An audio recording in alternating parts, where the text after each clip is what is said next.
Hello my dear friends, हमारे YouTube channel गुरु classes में आप सभी का स्वागत है। आज के सेशन में स्थानीय स्वशासन के बारे में हम लोग पढ़ेंगे। तो आइए हम लोग अपने सेशन को स्टार्ट करते हैं। 1882 ईस्वी में लॉर्ड रिपन ने स्थानीय स्वशासन को प्रखंड, जिसे तालुका कहा जाता है, मंडल, जिसे जिला कहा जाता है, के स्तर पर प्रस्ताव को पारित किया। स्थानीय स्वशासन का पहला सफल औपचारिक प्रयास 1882 के प्रस्ताव में किया गया। स्थानीय स्वशासन का मैग्ना कार्टा 1882 के प्रस्ताव को कहा जाता है। स्थानीय स्वशासन के जनक लॉर्ड रिपन को कहा जाता है, क्योंकि लॉर्ड रिपन ने ही स्थानीय स्वशासन का पहली बार सफल औपचारिक प्रयास किया। स्थानीय स्वशासन के सुधार के प्रयास 1919 के अधिनियम में किया गया। 1919 के अधिनियम में स्थानीय स्वशासन के सुधार के प्रयास के बारे में कहा गया है और 1935 के अधिनियम में स्थानीय स्वशासन को पूर्णतः राज्य का विषय बना दिया गया। स्थानीय स्वशासन को पूर्णतः राज्य का विषय किस अधिनियम में बनाया गया? 1935 के अधिनियम में। ग्राम स्वराज की अवधारणा महात्मा गांधी जी ने प्रस्तुत किया। ग्राम स्वराज का मतलब क्या होता है? ग्रामीण के द्वारा स्वयं के लिए शासन की व्यवस्था को ही ग्राम स्वराज कहते हैं। 2 अक्टूबर 1952 को सामुदायिक विकास कार्यक्रम लागू किया गया। सामुदायिक विकास कार्यक्रम 2 अक्टूबर 1952 को लागू किया गया। बलवंत राय मेहता समिति 1957 ईस्वी 1957 ईस्वी में बलवंत राय मेहता समिति बनी। इस समिति के अध्यक्ष स्वयं बलवंत राय मेहता जी थे। इन्होंने सुझाव दिया त्रिस्तरीय पंचायती राज व्यवस्था का। त्रिस्तरीय पंचायती राज व्यवस्था का सुझाव किस समिति ने दिया? तो बलवंत राय मेहता समिति ने दिया। कब दिया? 1957 ईस्वी में दिया। बलवंत राय मेहता समिति के अध्यक्ष कौन थे? स्वयं बलवंत राय मेहता जी थे। बलवंत राय मेहता जी को स्थानीय स्वशासन का शिल्पीकार कहा जाता है। तो जो बलवंत राय मेहता समिति ने सुझाव दिया था त्रिस्तरीय पंचायती राज व्यवस्था का, इसे एनडीसी ने स्वीकृति दी। अब एनडीसी क्या है? एनडीसी राष्ट्रीय विकास परिषद है। 6 अगस्त 1952 को एनडीसी की स्थापना होती है। इस परिषद के अध्यक्ष प्रधानमंत्री जी थे और पहले अध्यक्ष पंडित जवाहरलाल नेहरू थे, क्योंकि 1952 में भारत के प्रधानमंत्री पंडित जवाहरलाल नेहरू थे। और इस बलवंत राय मेहता समिति ने जो त्रिस्तरीय पंचायती राज व्यवस्था का सुझाव दिया था, उसे प्रायोगिक तौर पर 1958 में आंध्र प्रदेश के कुछ भागों में लागू किया गया। एक बार हम लोग दोबारा रिवीजन करते हैं। 1882 में लॉर्ड रिपन ने स्थानीय स्वशासन को प्रखंड का अर्थ है तालुका और मंडल का अर्थ होता है जिला, प्रस्ताव पारित किया। स्थानीय स्वशासन का पहला सफल औपचारिक प्रयास 1882 के प्रस्ताव में आया। प्रस्ताव लॉर्ड रिपन ने लाया। स्थानीय स्वशासन का मैग्ना कार्टा 1882 के प्रस्ताव को कहा गया। स्थानीय स्वशासन के जनक लॉर्ड रिपन को कहा जाता है। 1919 ईस्वी के अधिनियम में स्थानीय स्वशासन के सुधार के प्रयास के बारे में कहा गया है। 1935 के अधिनियम में स्थानीय स्वशासन को पूर्णतः राज्य का विषय बना दिया गया। ग्राम स्वराज की अवधारणा महात्मा गांधी जी ने प्रस्तुत की। ग्राम स्वराज क्या होता है? ग्रामीणों के द्वारा स्वयं के लिए शासन की व्यवस्था ग्राम स्वराज का मतलब होता है। ग्राम स्वराज किसे कहते हैं? ग्रामीणों के द्वारा स्वयं के लिए शासन की व्यवस्था करना ही ग्राम स्वराज कहलाता है। 2 अक्टूबर 1952 ईस्वी को सामुदायिक विकास कार्यक्रम लागू किया गया। बलवंत राय मेहता समिति ने 1957 में एक सुझाव दिया। क्या सुझाव दिया? त्रिस्तरीय पंचायती राज व्यवस्था का सुझाव दिया।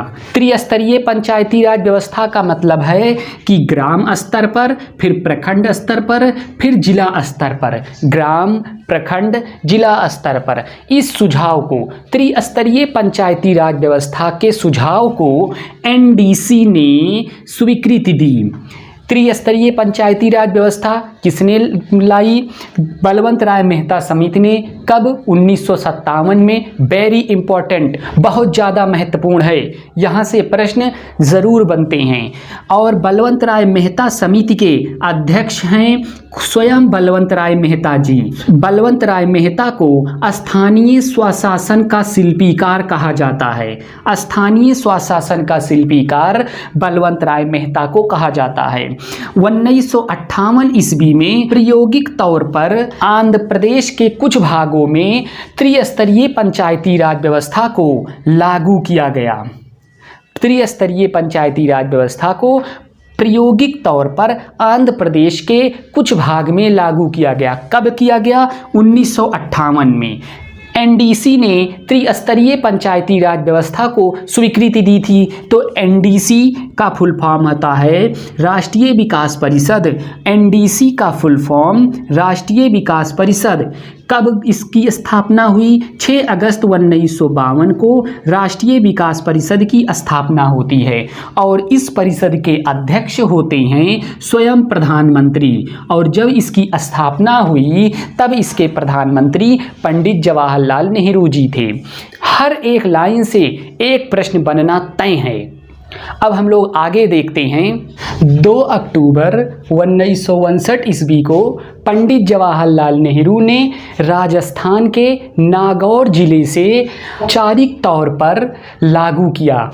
2 अक्टूबर 1959 ईस्वी को पंडित जवाहरलाल नेहरू, जो उस समय भारत के प्रधानमंत्री थे और एनडीसी के अध्यक्ष भी थे, उन्होंने राजस्थान के नागौर जिले से औपचारिक तौर पर लागू किया। क्या लागू किया? त्रिस्तरीय पंचायती राज व्यवस्था। किसने दिया? या बलवंत राय मेहता समिति ने।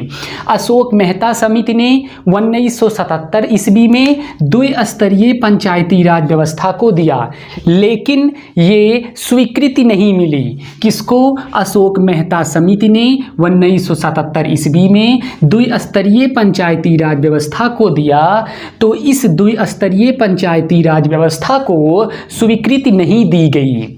तब पीके थुंगन समिति आई। तब पीके थुंगन समिति आई। कब आई? 1988 ईस्वी में आई और पंचायती राज व्यवस्था को संवैधानिक दर्जा देने की सिफारिश की। संवैधानिक मतलब इसका संविधान में वर्णन हो, उसी को ही संवैधानिक कहा जाता है। जिसका संविधान में वर्णन नहीं होगा उसे वैधानिक कहेंगे और जिसका संविधान में वर्णन होगा उसे संवैधानिक कहेंगे। तो इस पंचायती राज व्यवस्था को संवैधानिक दर्जा देने की सिफारिश पीके थुंगन समिति ने कब कहा? 1988 में। तो यहाँ इस लाइन से प्रश्न कैसे बनेगा? किस समिति ने पंचायती राज व्यवस्था को संवैधानिक दर्जा देने की सिफारिश की? तो उत्तर होगा पीके थुंगन समिति ने 1988 ईस्वी में पंचायती राज व्यवस्था को संवैधानिक दर्जा देने की सिफारिश की। और इसमें क्या हुआ? उस समय राजीव गांधी प्रधानमंत्री थे। 1988 में प्रधानमंत्री राजीव गांधी थे और इन्होंने 64वें संविधान संशोधन के द्वारा पंचायती राज व्यवस्था को संवैधानिक दर्जा देने की कोशिश की, लेकिन लोकसभा में तो इसे ये पास हो गया। लोकसभा में इसे पास कर दिया, लेकिन राज्यसभा ने इसे पास नहीं किया।